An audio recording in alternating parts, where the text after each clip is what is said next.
Welcome back to Joe Stunner Boxing and welcome to the weekend. I was reading Boxing News earlier today, this current issue, and if you don't subscribe, why not? Because it's brilliant. But there was an article on a fighter that I remember very well from my youth, a Canadian fighter called Donovan Boucher. And this is a guy who I think he should be better remembered. He got opportunities to fight for major belts, but he earned them, if you know what I mean. He never had that sort of fancy inside track, with a massive promoter promoting him. He'd go out and earn his shots at titles. And when he, even though he was never a world champion and actually lost his only world title fight, nevertheless, he's a good fighter. And he lost to, I'll talk about this in a moment, but he's a very good fighter. Now, he's actually Commonwealth, Canadian and Commonwealth champion. And he defended those belts a lot.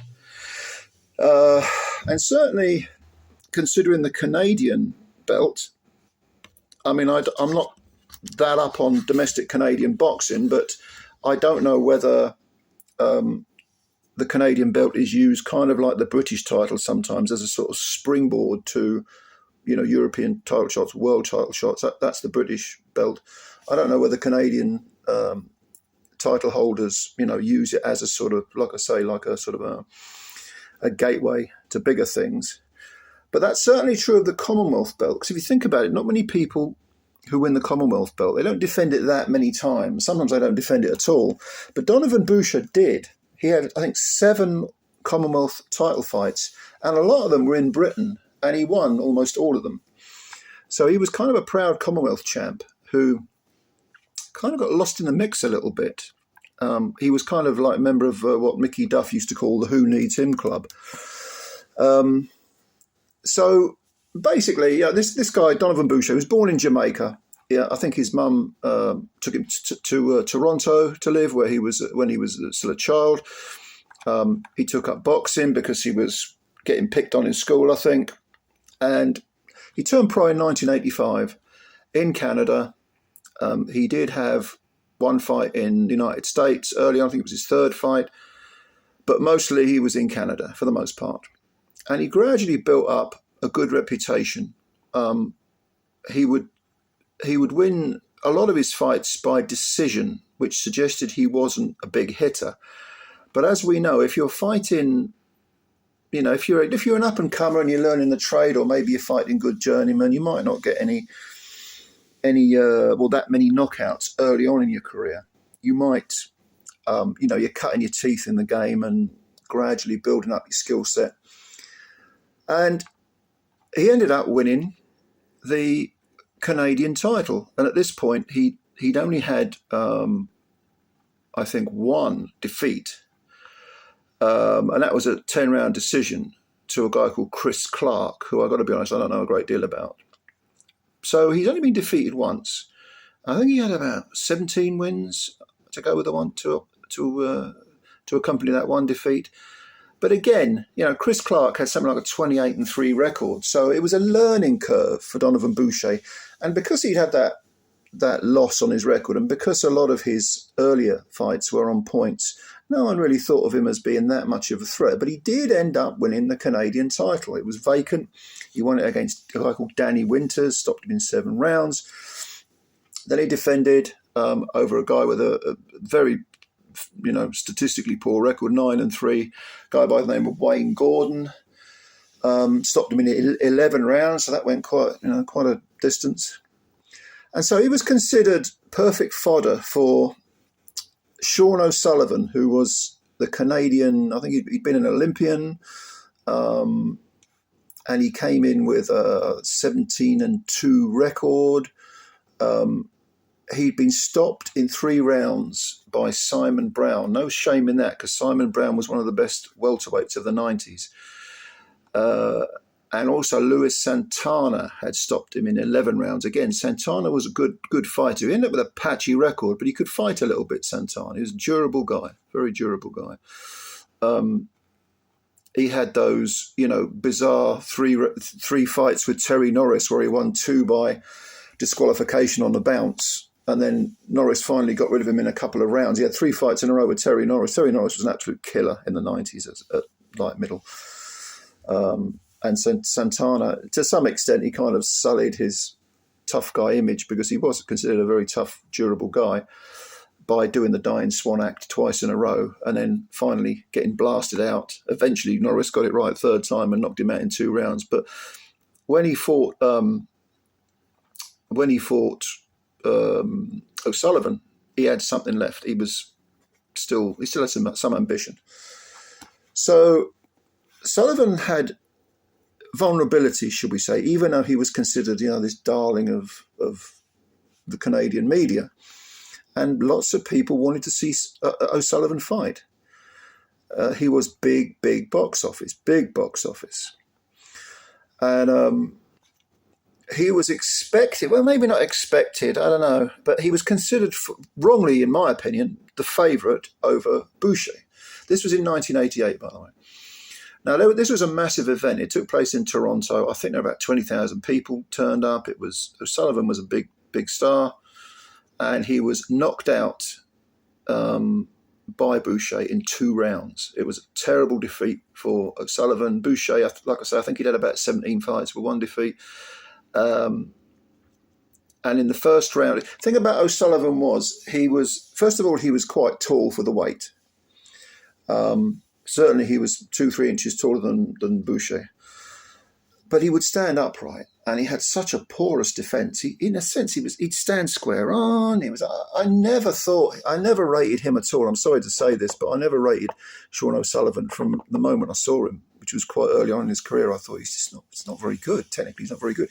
It's so easy to hit. Well, he stood almost square on, his hands, big gaps in his defence.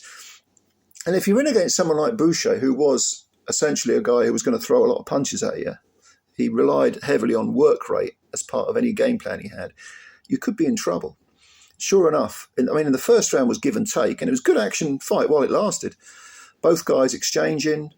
O'Sullivan had a reputation of being a bit of a banger. He had quite a few knockouts on his record, but they weren't against leading lights, And he did have those 2 previous stoppage defeats.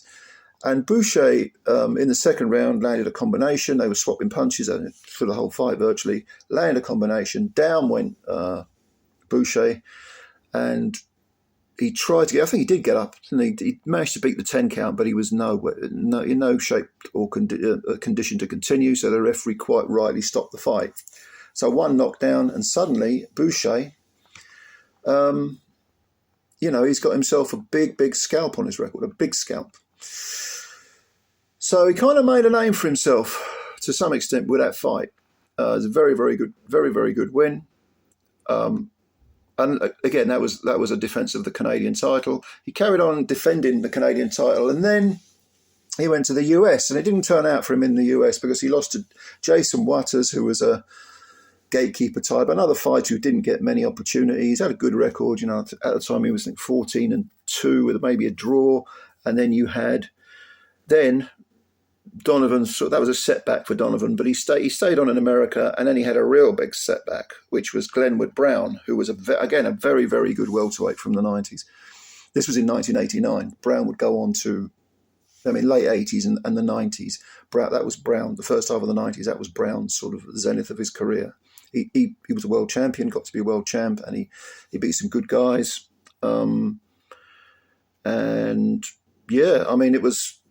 It was a 7th round knockout in favour of Glenwood Brown. So, losing 2 on the bounce was bad for Boucher, but strangely enough, when you get defeated, you get opportunities sometimes because people think, oh, he's not very good. He used to be a member of the Who Needs Him Club, high risk, low reward, but he's clearly not that good. So what the hell, Let's invite him over to England to fight Gary Jacobs for the Commonwealth title. And Gary Jacobs was a Scottish fighter, very good European level fighter. He had a world title shot against Pernell Whitaker and went the distance. I think he was on the floor in that fight quite late, if I remember rightly. Yeah. But he could fight. Jacobs was a tough guy, very tough guy. His career sort of petered out towards the end. He was stopped in 8 rounds by Mickey Hughes, who we'll come to later. Very, very hard puncher, Mickey Hughes, but not a great deal of finesse or speed or anything like that. But he could wallop, and he stopped seen better days, Jacobs. But at the time, in 1989, Gary Jacobs was the Commonwealth champ, and because Boucher had lost 2 on the bounce, I think it was Mickey Duff said, "Go on, bring him over to England. We'll beat him up." No, Glenwood Brown outpointed Gary Jacobs, and these were the days when the referee was the sole arbiter, and the ref gave using the old half point system. The ref, who was Roy Francis, he gave the fight 118.5 to 117 to Boucher, which would be roughly the equivalent of what is in my head now, probably something along the lines of 116, 112, something like that, if you're using a 10-point must system. And yeah, Roy Francis, he gave deservedly, in my opinion, gave the verdict to Boucher. And so he'd sprung an upset, and he was a Commonwealth champion. And he continued defending that belt.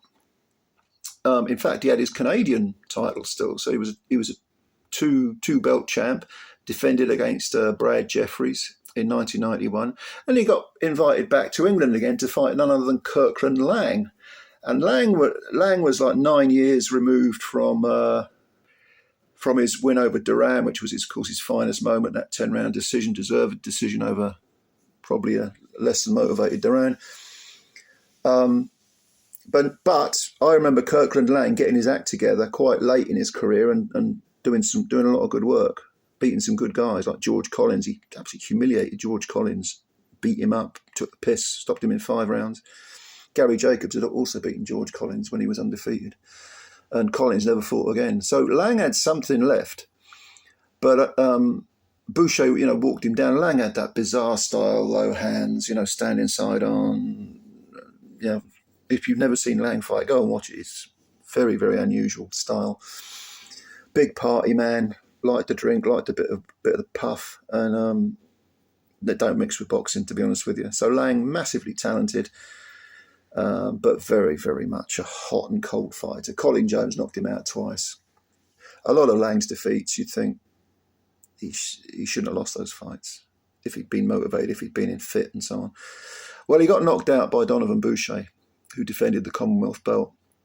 And then the British were getting pissed off with Boucher now.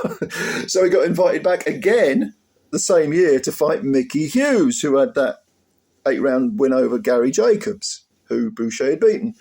And Mickey Hughes, like I say, a very, very tough fighter. Boucher actually says in this Boxing News article that no one hit him harder than Mickey Hughes. Real hard, thudding sort of power, Not a sharpshooter, but real, I always call it sack of cement power, like you've been hit with a sack of cement, But Boucher had far better skills. Again, if we're talking the referee being the sole arbiter, he won a 118.5 to 116.5 verdict over Hughes, which is wide. Hughes could be outboxed, really quite easily. If you could avoid the power and you had some boxing skills, you'd probably beat him. And then, so Boucher goes back, fights Stan Cunningham, I think, for both the belts, the Canadian and the Commonwealth. Then he went back to England again. He fought Robert Wright, stopped him in 11 rounds. And he kept getting invited back to Britain. It's almost like we're going to keep inviting him back till one of our guys beats him. And he was getting sick of this. He's like, where's my world title shot? And Boucher had earned a world title shot, no question about it. But he wasn't getting one. He just wasn't. It didn't look like he was going to get one. You know what I mean? Now, Eamon Loughran was from Northern Ireland. He was a good fighter. He was a very, very good fighter. Better, probably, again, another one who's probably better than he's remembered. I mean, he actually had a win over Manning Galloway, who was an early WBO champion. And he beat good fighters like Lorenzo Smith. Alessandro Duran was pretty good. Angel Beltra, I think that was a no contest.